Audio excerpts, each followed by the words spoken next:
मित्रों, आज हम अगली कड़ी प्रारंभ कर रहे हैं। मैत्री सामान्य नहीं होती। मैत्री रामबाण है और रामबाण कभी निष्फल नहीं होता। जिस लक्ष्य पर उसको ताका जाता है वो लक्ष्य को भिंद कर वापस आ जाता है। मैत्री भी वैसा ही रामबाण है। आपको मैत्री के बारे में बहुत सारी जानकारियाँ मिल गई। आज हम एक नई बात करते हैं कि कुछ संज्ञा किसको करते हैं जानते हो? इशारा। वो कहते हैं ना कि जो समझदार आदमी है इसके लिए इशारा काफ़ी है। आप लोग समझदार हो, आपके लिए इशारा काफ़ी है। इसको सांकेतिक भाषा भी कहते हैं। जैसे आप रोड पे जाते हो बाइक लेके और फिर वहाँ एक तीर लगाया होता है, लेफ्ट राइट दोनों ओर, तो उसी तरफ आपको जहाँ भी जाना है वो मुड़ जाते हैं। ये सांकेतिक भाषा है, बोली नहीं जाती, समझ में आनी चाहिए। समझदार तो समझदारों के लिए इशारा काफ़ी है, समझदारों के लिए सांकेतिक भाषा काफ़ी है। सांकेतिक भाषा जिस आदमी ने समझ लिया, मान लो उसका जीवन बन गया, वो महामानव बन गया। हमारे शास्त्र में सारी की सारी बातें सांकेतिक भाषा में की है।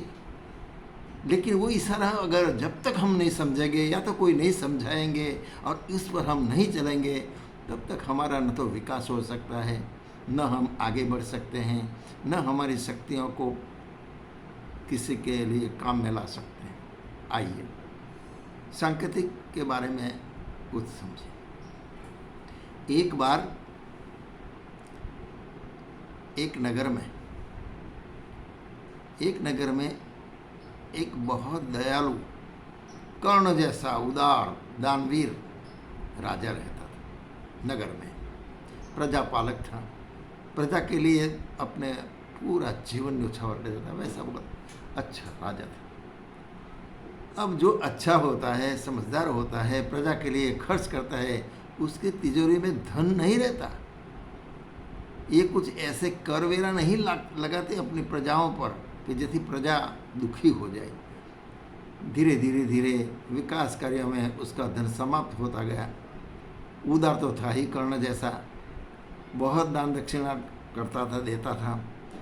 अब इसकी तिजोरी खत्म हो गई, खलास हो गई। अब उनके पास कुछ बचा नहीं, जो कुछ था वो खर्च हो गया। अब वो निराश हो गया, अब क्या किया जाए। तब उसको अपने पूर्वजों की पीढ़ियाँ जो थी उनने कुछ ऐसे अभिलेख लिख कर रखे थे तिजोरी में।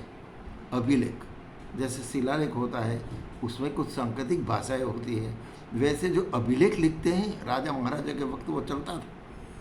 वो अभिलेख में इशारा किया हुआ है कि अगर आपको धन की आवश्यकता है तो ये करिए, अगर आपको ये जरूरी हो तो ये करिए।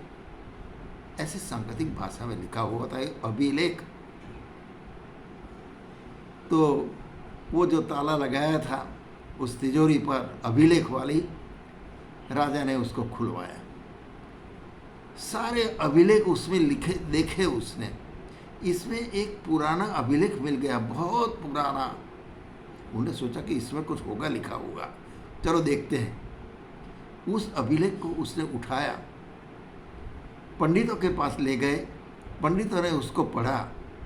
उसमें एक लिखा है कि अगर आपको कोई समय ऐसा आ जाए और आपके पास धन न हो तो आप घबराना नहीं। आप एक काम करना कि अपने नगर के पास जंगल में एक शिवालय है, शिवालय की दिशा बताई।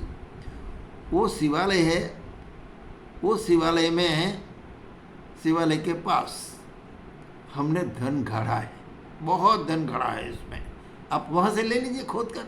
बस इतना इशारा किया था सांकेतिक भाषा में।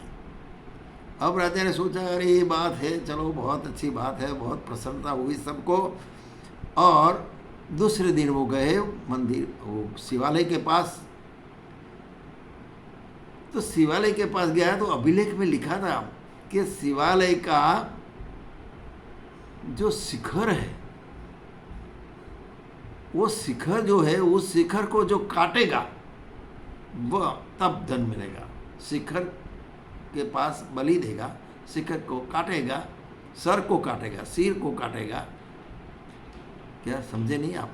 अच्छा, ये बात है कि शिवालय का सिर, अगर वहाँ कोई सिर को काटेगा तो उसको धन मिलेगा। बस सांकेतिक भाषा थी।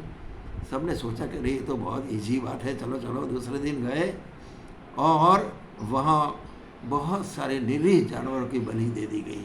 उसे सुबह में 9 बजे की बात थी कि 9 बजे काटना, और 9 बजे तो सिर जो निरीह जानवर थी उसके बलि दे दी, काटा।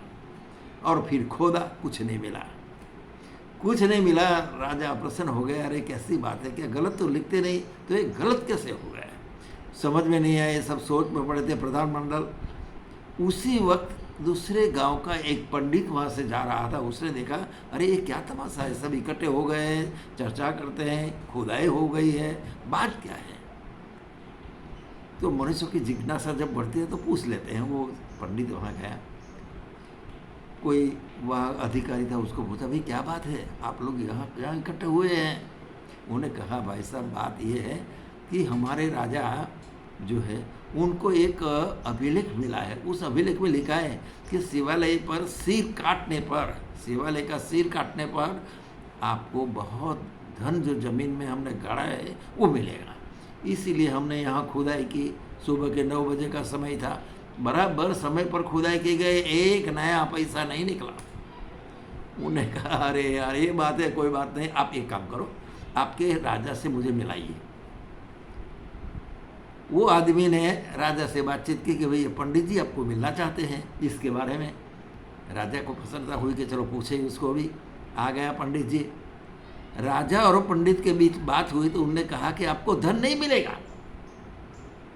अरे नहीं मिला, ये तो हम भी जानते, बोले कि क्यों नहीं मिलेगा, ये लिखा है अभिलेख में। उन्होंने कहा, ये ठीक बात है, आपको धन अवश्य मिलेगा, लेकिन आज नहीं मिलेगा, कल भी नहीं मिलेगा। इसमें लिखा है कि शरद पूर्णिमा के दिन सुबह में 9 बजे आप सिर काटोगे तो मिलेगा। अब आज तो शरद पूर्णिमा है ही नहीं। उन्होंने कहा, तो क्या किया जाए?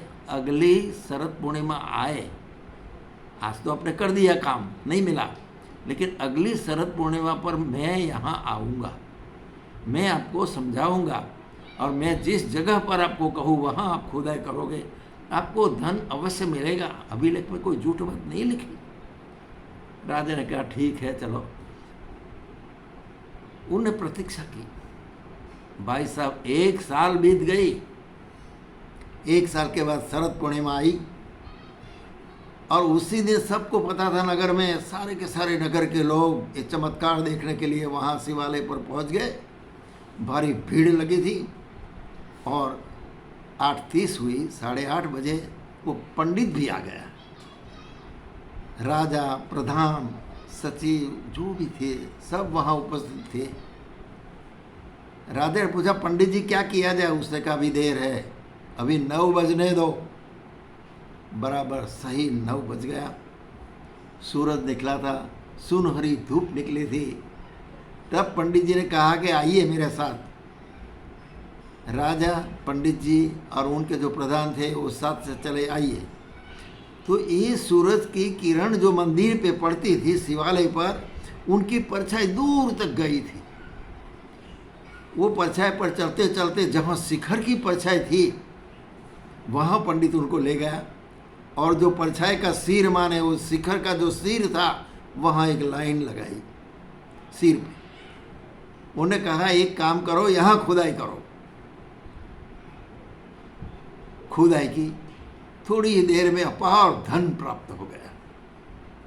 राजा ने कह रहे, ऐसा क्या हुआ? उसने कहा, यहाँ कोई बलि नहीं देने की थी, सांकेतिक भाषा थी कि सिर काटो माने ये शिखर का जो परछाई है उसके शिखर की, तो वहाँ काटना है, मीन्स के वहाँ खुदाई करनी है। आपको समय दिया था, शरद पूर्णिमा का दिन जब सूर्य उदय होगा तब इनकी परछाई जहाँ पड़ेगी, और ये मंदिर का जो शिखर है जहाँ उसकी परछाई होगी वहाँ आप खुदाई करोगे तो आपको धन मिलेगा। ये सही समय है, सही समय पर आपने खुदाई की। यही तो सांकेतिक भाषा थी भाई साहब। हम विश्व मैत्री अभियान की चर्चा कर रहे हैं आपसे। ये भी सांकेतिक भाषा है। अगर सारी की सारी परिस्थितियां, आज देखो चारों ओर युद्ध की नौबत आ गई है, शस्त्रों की होड़ बच गई, कोई मनुष्य में शांति का श्वास लेने का है ही नहीं, शांति नहीं, संतोष नहीं, सब अप्रसन्न रहते हैं, सब टेंशन में है, कैसे जिए जाए उसकी चिंता करते हैं। अनाचार, अत्याचार, व्यभिचार, पापाचार, न जाने कितनी अराजकता पूरे विश्व में चाहिए भाई साहब। अब उसी में हमें शांति प्राप्त करनी है, हमें स्नेह और सौजन्य का वातावरण बना है। तो ये सांकेतिक भाषा है शास्त्रों की कि ये सब कुछ होगा, शांति आपको प्राप्त होगी, लेकिन आपको क्या करना पड़ेगा? इशारा, मैत्री करनी पड़ेगी।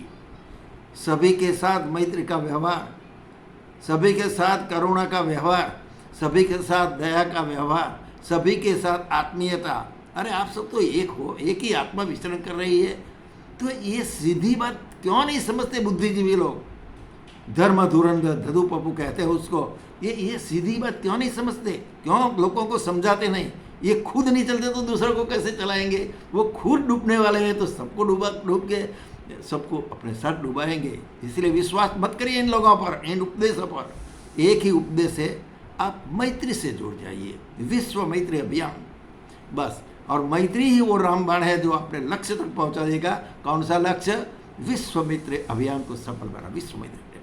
भाई साहब, इसके साथ में आज की बात, इशारा वाली बात, सांकेतिक वाली बात जो शास्त्रों की है वो मैंने बताई है। मैं कोई स्टोरी कहने वाला नहीं हूँ, आप समझोगे।